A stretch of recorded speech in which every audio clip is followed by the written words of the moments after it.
Vỗ nhẹ nhẹ thôi, vỗ gì đập phổi nha.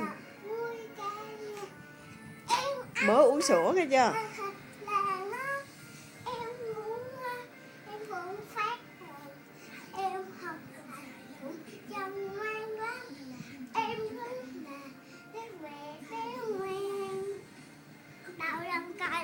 Rồi múa đi chút cho coi. Lắc nãy giống nãy á.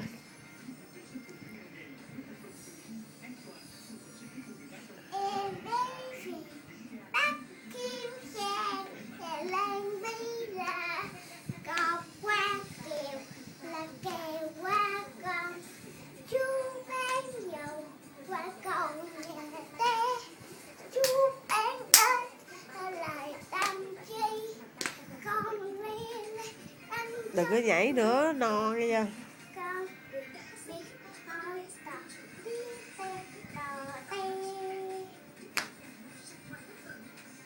Sụ tóc lên, sụ tóc giống nãy á, múa giống nãy, sụ tóc vô. Đúng rồi.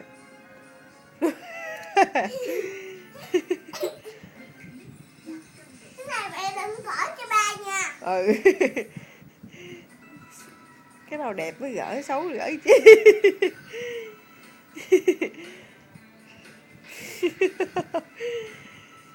Đuối dẹo quần vậy.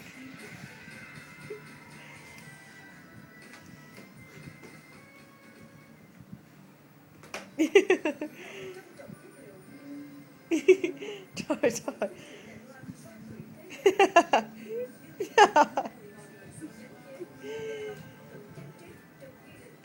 Thôi được rồi.